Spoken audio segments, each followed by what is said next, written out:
میں قربان کیا جا سکتا ٹھیک ہے حضرت. یہ جس طرح حضرت نے یہ سوال اس کیا کہ بھینس کی قربانی جو کہ جائز نہیں، اس کی کیا وجہ ہو سکتی ہے؟ بسم اللہ الرحمن الرحیم.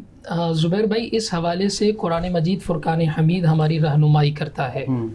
اللہ تبارک و تعالیٰ نے ارشاد فرمایا بسم اللہ الرحمن الرحیم ثمانیۃ ازواج من الضأن اثنین ومن المعاز اثنین. یہاں یہ اصول یاد رکھ لینا چاہیے کہ ہر حلال جانور کی قربانی ہو جائے گی یہ ضروری نہیں ہے. ہر حلال جانور قربانی کے لیے صلاحیت رکھتا ہے ایسا نہیں ہے. مرغی حلال ہے لیکن اس کی قربانی نہیں ہو سکتی. ہرن حلال ہے لیکن قربانی نہیں ہو سکتی. اگر آپ کہیں گے کہ ایسا کہاں لکھا ہے، قرآن مجید فرقان حمید کہتا ہے ثمانیۃ ازواج، 8 جوڑے اللہ تبارک و تعالیٰ نے مختص فرما دیے. نمبر 1 من الضأن اثنین، بھیڑ کا نر اور مادہ. صحیح. ومن المعاز اثنین، بکری کا نر اور مادہ. صحیح. پھر آگے چل کر ومن الابل اثنین ومن البقر اثنین، اونٹ کا نر اور مادہ. صحیح ہے. اور گائے کا نر اور مادہ. صحیح. آپ نے کہا کہ جی بھینس کی قربانی اہل سنت کے نزدیک جائز ہے جبکہ اہل حدیث اس کو ناجائز کہتے ہیں. وجہ کیا ہے؟ وجہ یہ کہ جو بھینس کو گائے میں شمار کرتے ہیں ان کے نزدیک اسی آیت مبارکہ کے ذریعے سے گائے کے ساتھ ساتھ بھینس کی قربانی بھی جائز، اور جو اس کو بھینس کو گائے کی نظیر نہیں جانتے، گائے سے بالکل الگ کہتے ہیں، بقر کی جس کو کہتے ہیں کہ بقر کی تعریف میں اگر بھینس صادق نہ آئے. دیکھیں اگر ہم دیکھیں نا تو یہ بھینس ہمارے یا یوں سمجھ لیجیے کہ بر صغیر میں زیادہ پائی جاتی ہے. عرب کے کلچر میں اونٹ کا گوشت کھانا یا اونٹ کا دودھ پینا یہ زیادہ تر رائج ہے. یہاں اس کو معیوب سمجھا جاتا ہے، ہمارے یہاں اس کو معیوب سمجھا جاتا ہے. ٹھیک ہے. تو ٹھیک اسی طرح اگر جو ہے وہ گائے کے ساتھ ساتھ بھینس کو کوئی کہہ دے کہ جی بھینس گائے کی طرح ہے تو اس کے نزدیک قربانی جائز ہوتی ہے. دیکھیں حضرت نے ایک اور بات کہی تھی کہ خصی جانور. اب خصی جانور نبی کریم صلی اللہ تعالی علیہ وسلم نے ایک موقع پر ارشاد فرمایا کہ سینگ ٹوٹے جانور کی قربانی نہیں ہو سکتی. ہمارے یہاں دیکھا جائے تو اکثر آپ دیکھیں گے کہ قربانی کے لیے جو جانور لائے جاتے ہیں اس کے سینگ ٹوٹے ہوئے نہیں بلکہ جڑ سے اکھاڑے ہوئے ہیں. اس کے باوجود علماء کرام نے ان جانوروں کی قربانی کو جائز قرار دیا ہے. وجہ کیا ہے؟ وجہ یہ ہے کہ عیب کس کو کہتے ہیں؟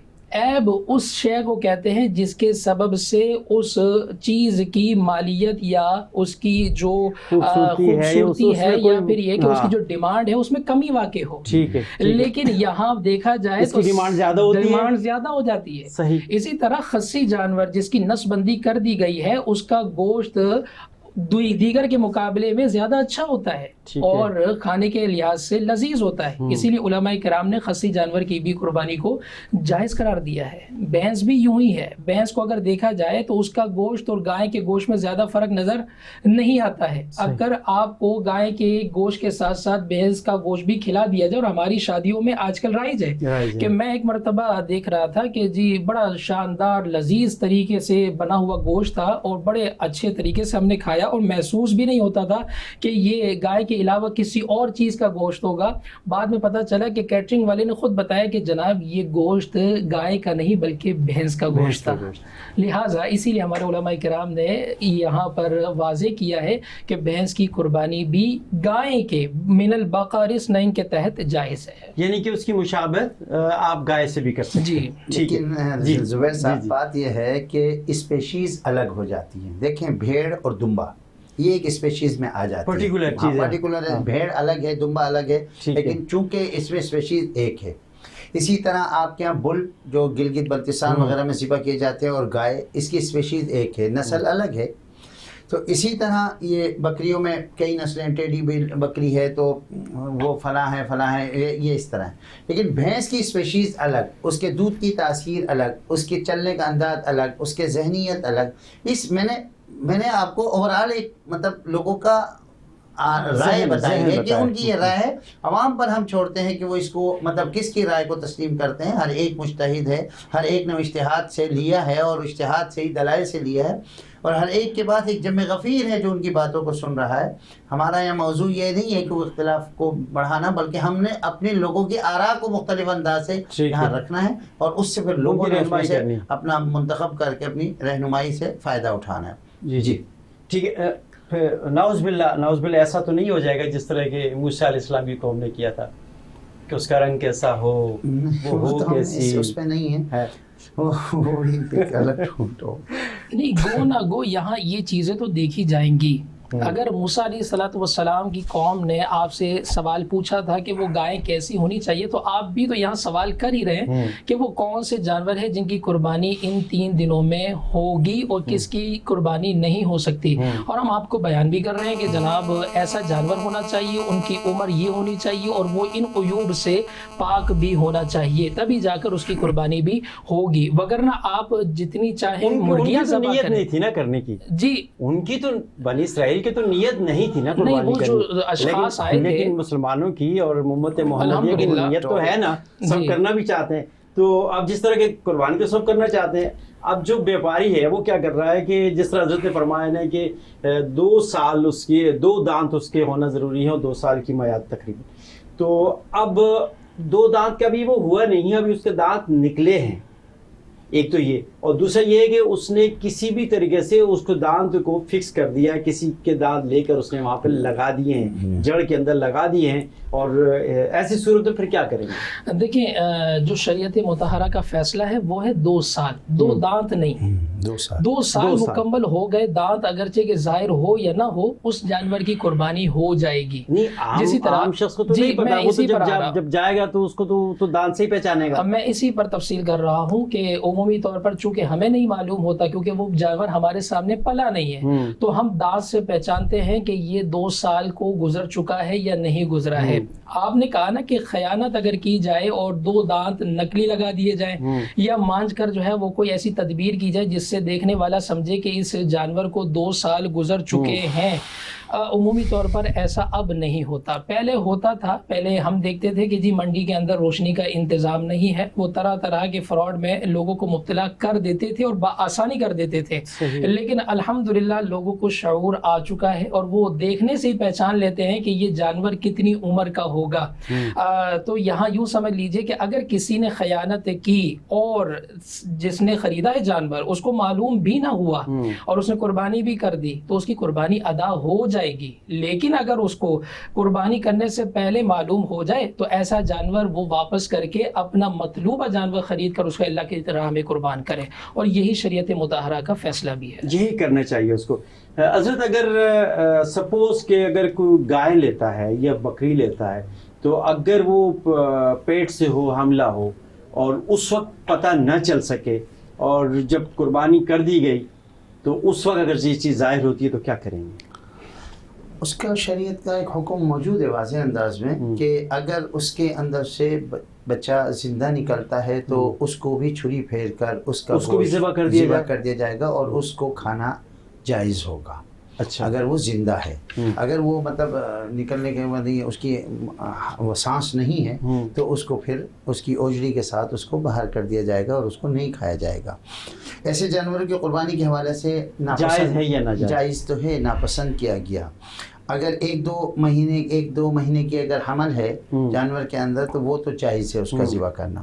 لیکن اگر اس کا جنین بالکل بن چکا ہے، بچہ پورا تیار ہو چکا ہے جس سے اس کی صاف نمایاں ہو رہی ہے، تو ایسی صورت کے اندر اس ایسے جانور کی قربانی سے احتراز کرنا چاہیے، دور ہونا چاہیے، بچنا چاہیے. لیکن نادانستہ کوئی خرید کے لے آتا ہے تو اس کا کوئی ایشو نہیں ہے، قربانی ہو جائے گی.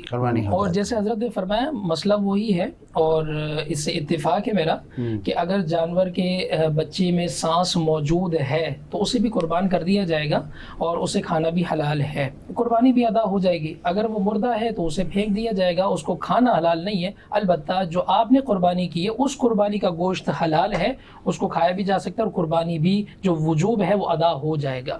ٹھیک ہے.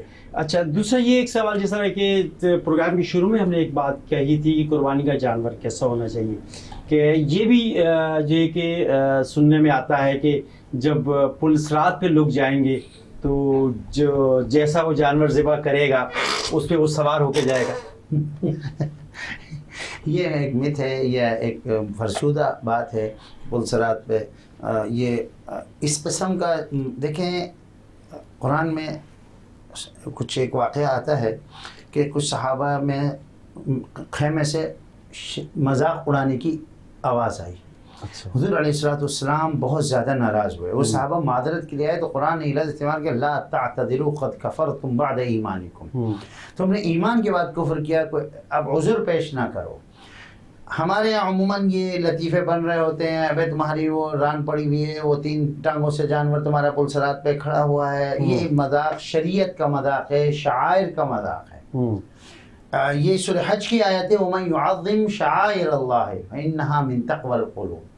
شاعر اللہ کی تعظیم کریں کیونکہ یہ قلوب کے تقوی میں سے. جیسے میں نے پہلے بات کہی تھی کہ پچھلے پروگرام میں ہماری بات ہوئی تھی کہ روح کی جو ہے اصل ہماری عبادت ہے.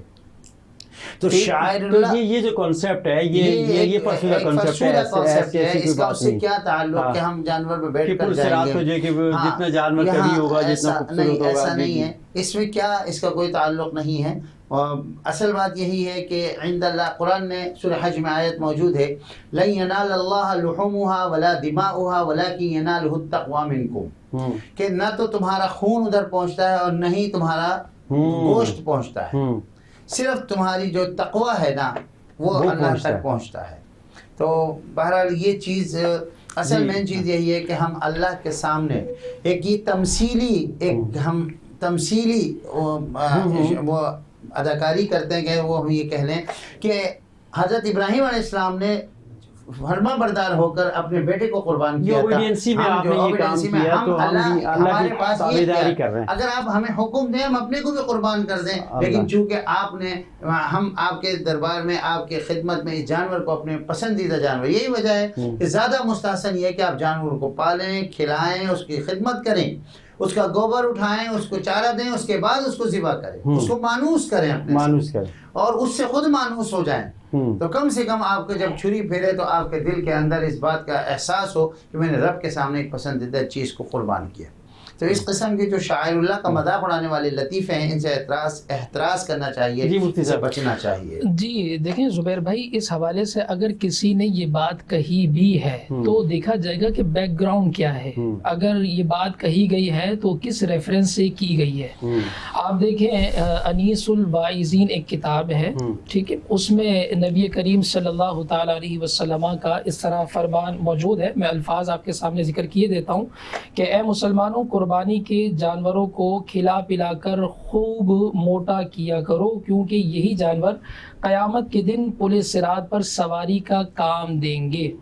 ٹھیک ہے, یہ بات ہوئی انیس الواعظین سے. اب جن حضرات کے نزدیک یہ روایت معتبر ہے انہوں نے بیان کر دیا, اور جن حضرات کے نزدیک ان روایات پر کلام ہے تو ان سے بھی پوچھا جائے گا کہ کیا آیا یہ موضوع ہے.